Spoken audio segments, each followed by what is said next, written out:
बिहार में आप देखिए 200 सीट पार कर चुके हैं और इस वक्त हमारे साथ मौजूद हैं रजत सर, जिनसे हम बात करेंगे बिहार इलेक्शंस पे। सर, कैसे देख रहे हैं इस परिणाम को? पहली बात तो आप बहुत खुश हैं, मुझे लग रहा है बिहार के इलेक्शन के रिजल्ट से एक्साइटेड है। ये वाकई में एक ऐसा मैंडेट है जिसकी अपेक्षा किसी को नहीं थी। लोग जानते थे कि एनडीए की जीत होगी, लेकिन ऐसी लैंडस्लाइड जीत होगी, ऐसी जीत जिसमें राघोपुर में तेजस्वी की सीट खतरे में पड़ जाएगी, इसकी उम्मीद किसी को नहीं थी। तो बिहार की जनता ने एक डिसाइसिव मैंडेट दिया है, और जब भी कोई डिसाइसिव मैंडेट देता है उससे उस राज्य का भला होता है। ये बिहार के लोगों की जीत इसे मैं कहूँगा। सर, जिस तरीके से देखा गया, पीएम मोदी लगातार अपनी रैलीज में बात कर रहे थे आरजेडी के गुंडा राज की, जो बहुत बड़ा मुद्दा बनाया गया। बाद में विपक्ष कहने लग गया कि आरजेडी पीएम मोदी को गुंडा राज की बात करने की क्या जरूरत है, अब तो बहुत पुराने दौर की बात है। बट लेकिन जिस तरीके से हम रिजल्ट देख रहे हैं वो पूरा देखने को मिल रहा है। देखिए, नरेंद्र मोदी को याद दिलाना पड़ा कि जंगल राज को भूल मत जाइए, और वैसे भी मुझे लगा कि बिहार के लोग भूलते नहीं हैं।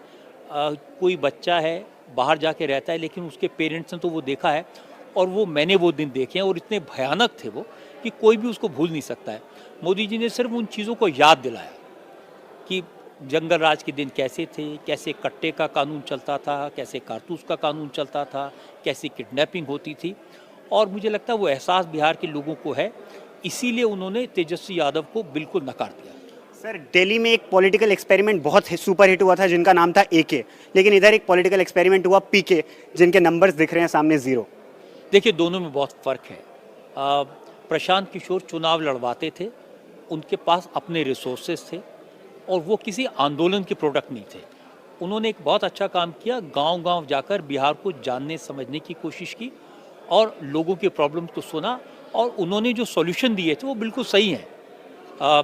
एजुकेशन होना चाहिए, हॉस्पिटल्स बेहतर होने चाहिए, कि पलायन बंद होना चाहिए, बिहार के लोग बिहार में काम करें। उन्होंने बिहार के लोगों के आत्मसम्मान की प्रतिष्ठा की बात की, तो बात बिल्कुल सही थी। लेकिन जिस तरह का संगठन बीजेपी के पास है, जिस तरह की इमेज नीतीश कुमार की है, उसका मुकाबला करना प्रशांत किशोर के लिए इस इलेक्शन में संभव नहीं था।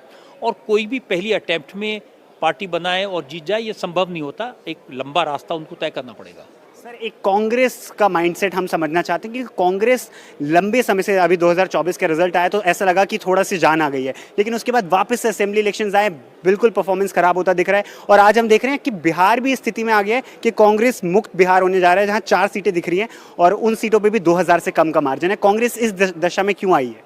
देखिए, कांग्रेस की प्रॉब्लम ये है, वो बिहार में, महाराष्ट्र में, हरियाणा में, लोकसभा में अपनी हार की असली वजह को मानना ही नहीं चाहते। वो एक शेर है ना कि धूल